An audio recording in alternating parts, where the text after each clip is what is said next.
Magandang araw po sa mga kapwa ko Pilipino. Ako po si Alden Richards, isang proud Filipino taxpayer. Ngayon pong panahon ng income tax filing, hinihikayat ko po ang lahat ng mga taxpayers natin na mag-file at magbayad po ng kanilang income taxes on or before April 15, 2026.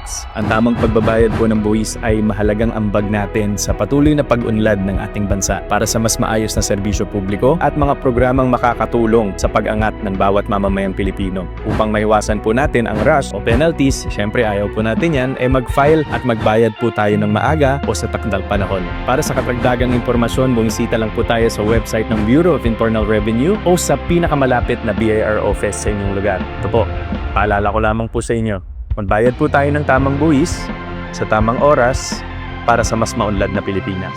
Maraming salamat po.